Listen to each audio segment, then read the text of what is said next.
প্ৰথম দেখিলোঁ যাৰ মৃত্যুত অসমৰ প্ৰতি ঘৰতে শোকৰ ছাঁ পৰিল।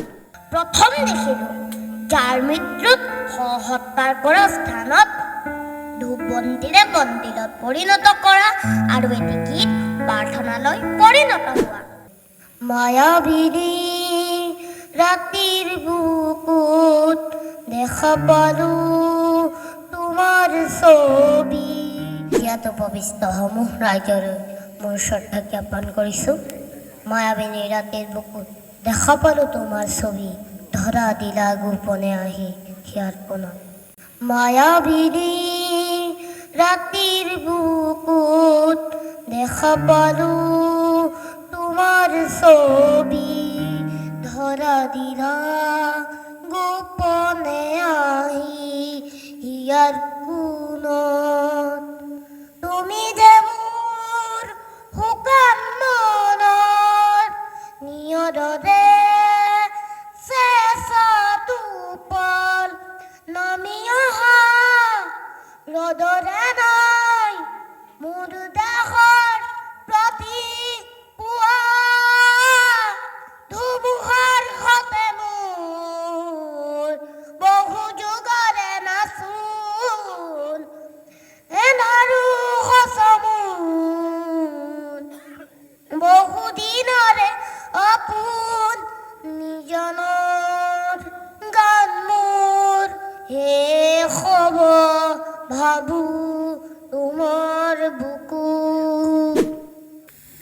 প্ৰথম দেখিলোঁ যাৰ মৃত্যুত অসমৰ প্ৰতি ঘৰতে শোকৰ ছাঁ পৰিল।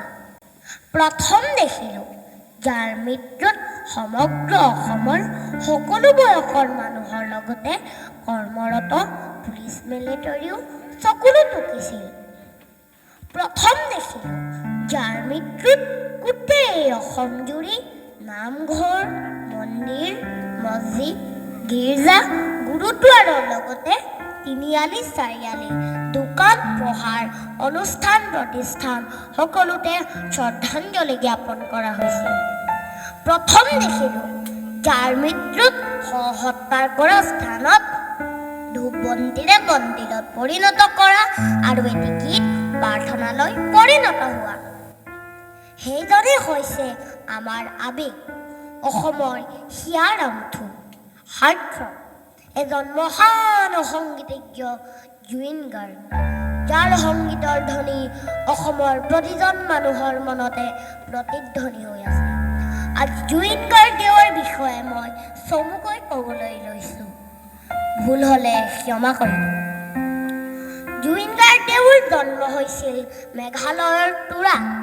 তেওঁৰ পিতৃৰ নাম আছিল মোহিনী মোহন বৰঠাকুৰ আৰু মাতৃৰ নাম আছিল ইলি বৰঠাকুৰ। তেওঁৰ মাতৃ ইলি বৰঠাকুৰ এগৰাকী দক্ষ নৃত্যশিল্পী, অভিনেত্ৰী আৰু এগৰাকী সুগায়িকা আছিল। তেওঁৱে কণমানিৰ পৰাই জুবিনক সকলো সাংস্কৃতিক শিক্ষাৰ আদিপাঠ দিছিল। তেওঁ দুগৰাকী ভগ্নী, জংকী বৰঠাকুৰ আৰু ডক্টৰ পামী বৰঠাকুৰ। কিন্তু দুৰ্ভাগ্যজনকভাৱে জংকী বৰঠাকুৰ এটি মটৰ দুৰ্ঘটনাত মৃত্যু হৈছিল। তেওঁ ফেশ্বন ডিজাইনাৰ গৰিমা শইকীয়াৰ সৈতে বিবাহ পাশত আবদ্ধ হৈছিল। তেওঁ গুৰু ৰবীন বেনাৰ্জীৰ পৰা তবলা শিক্ষাৰে সংগীত শিক্ষা আৰম্ভ কৰিছিল। পিতৃৰ কৰ্মসূত্ৰে তেওঁলোক বিভিন্ন ঠাইত ঘূৰি ফুৰিব লগা হোৱাত স্কুলীয়া শিক্ষাও বিভিন্ন ঠাইৰ পৰা আহৰণ কৰিব লগা হৈছিল। যদিও তেওঁ বিজ্ঞান শাখাত স্নাতক ডিগ্ৰীৰ শিক্ষা গ্ৰহণ কৰিছিল, কিন্তু সংগীতৰ ক্ষেত্ৰখনত নিজকে নিয়োজিত কৰিব লগা হোৱাত কলেজীয়া শিক্ষাও আধৰুৱা হৈ থাকিল। গায়ক, গীতিকাৰ, সংগীত পৰিচালক, অভিনেতা, চলচ্চিত্ৰ নিৰ্মাতা, লোহিত কণ্ঠ, হামিং কিং অফ ওল্ড হিচাপে পৰিচিত জুবিন গাৰ্গে ইংৰাজী, অসমীয়া, হিন্দী ভাষাৰ উপৰিও প্ৰায় 40টা ভাষাত প্ৰায় 40,000 মান গীত গাইছে। তেওঁ সাহসী আৰু স্পষ্টবাদী হোৱাৰ লগতে মানৱদৰদী আৰু প্ৰকৃতিপ্ৰেমীও আছিল। ভণ্টি জংকীৰ অকাল বিয়োগে তেওঁৰ জীৱনত এটি বেদনা গঢ়ি তুলিছিল, যাৰ সুযোগ লৈ কিছু অসৎ ব্যক্তিয়ে তেওঁৰ কোমল দৰদী আত্মাটোক ধ্বংসৰ দিশে ঠেলি দিছিল। অকালতে আমি এজন ঈশ্বৰ পুত্ৰ হেৰুৱালো। এতিয়া তেওঁৰ মুখেৰে নিগৃহীত এটি গীত গাবলৈ লৈছে। মই নথকা অনুভৱ সিদিনা হ'ব তোমাৰ, সিদিনা অশ্ৰু নিগৰিবনে কোৱা।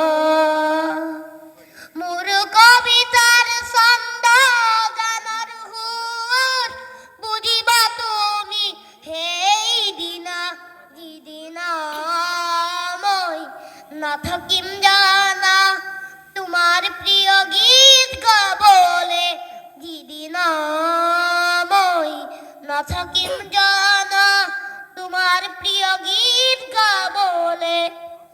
জুবিন দা, আপুনি নথকাৰ অনুভৱ কেতিয়াও কৰিব নিদিওঁ। আপোনাৰ গীতৰ মাজেৰে আপোনাক সদায় জীয়াই ৰাখিম। আজি ইয়াতো ভৱিষ্যত সমূহ ৰাইজলৈ মোৰ শ্ৰদ্ধা জ্ঞাপন কৰিছোঁ। মই আপোনালোকক ধন্যবাদ জনাইছোঁ, কিয়নো মোক এই মহান ব্যক্তিজনৰ বিষয়ে চমুকৈ ক'বলৈ সুবিধা দিয়াত।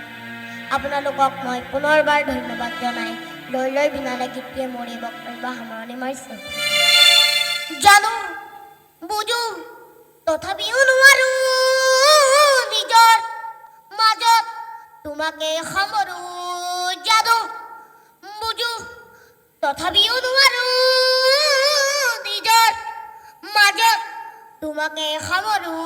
সপোনৰ সাজি শতবাস্তৱ জীৱনৰ পথ আজি মলিন বিবৰ্ণ। জীৱনৰ যাত্ৰা তোমাতেই বিলিত, তোমাতেই বিলিত। ৰৈ ৰৈ বিনালে, নিশায়ে বিনালে, ৰাতিপুৱা বলে কিমান পথ। ডাৱৰে ডাৱৰে এন্ধাৰে সিপাৰে জেউতি লুকালে অসীমত। নভবা কথাও হঠাতে হয় চাগে, পায়ুষ হেৰুৱালো বুজি পোৱাৰ আগতে। ৰৈ ৰৈ বিনালে, নিশায়ে বিনালে, ৰাতিপুৱা কেতিয়া। ডাৱৰে ডাৱৰে এন্ধাৰে সিপাৰে জেউতিও নাইকিয়া। ৰৈ ৰৈ বিনালে, নিশায়ে বিনালে, ৰাতিপুৱা বলে কিমান পথ। জয় জুবিন দা, জাষ্টিস ফৰ জুবিন দা। ধন্যবাদ।